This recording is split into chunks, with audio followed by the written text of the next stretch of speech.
असम का चुनाव अभी संपन्न ही हुआ है और आपने देखा है कि रिकॉर्ड पोलिंग हुई है। लगभग बहुत जगहों पर 90 से भी ऊपर हुई है, 86 हुई है। और ये दर्शाता है कि सरकार के विरोध, जब हाई पोलिंग होती है सरकार के विरोध में पोलिंग होती है।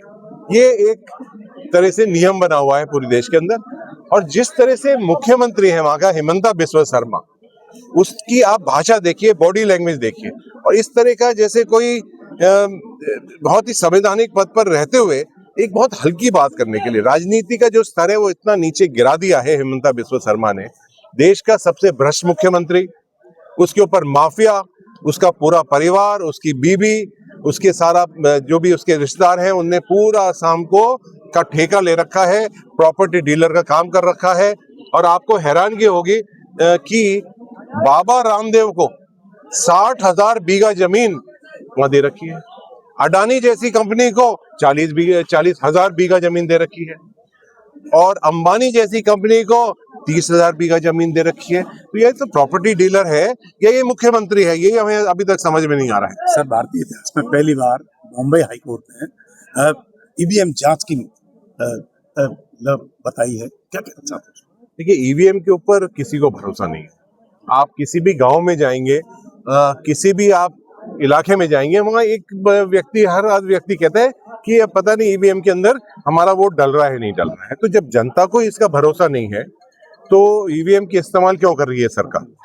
और ईवीएम के अंदर इतनी सारी खामियां निकल रही हैं। आपको याद होगा पिछले चुनाव के अंदर अलवर में भी इतनी जगहों पर आई कि वोट हम डाल रहे हैं हाथ के निशान को, या वोट हम डाल रहे हैं साइकिल के निशान को, और वो वोट जा रहा है बीजेपी को।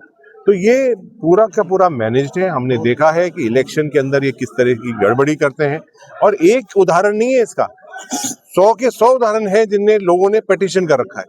यहाँ तक कि महाराष्ट्र के अंदर जो पंचायत चुनाव हुए थे उसके अंदर जो व्यक्ति खुद खड़ा हुआ, उसका खुद का ही वोट नहीं डाला। खुद अपना वोट तो डालेगा ना एक, उसका परिवार ने भी नहीं डाला, लेकिन खुद का वोट भी नहीं गया। तो आप सोचिए कि ईवीएम के अंदर जो इतनी बड़ी धांधली चल रही है। अच्छी बात है कि हाई कोर्ट ने उसके ऊपर जांच करवाई है, लेकिन ईवीएम को बंद कर देना चाहिए। ये आम जनता की मांग है। जब जनता के लिए ही ईवीएम बना है, वोटिंग के लिए, तो जब विश्वास ही नहीं है तो बैलेट पेपर से चलना चाहिए। वोटिंग से पहले कांग्रेस के राष्ट्रीय प्रवक्ता पर मामला दर्ज किया गया पासपोर्ट को लेकर, और लगातार असम पुलिस दिल्ली और उनके निवास तेलंगाना भी वहां भी पहुंची। क्या कहना चाहते हैं, किस तरह की भावना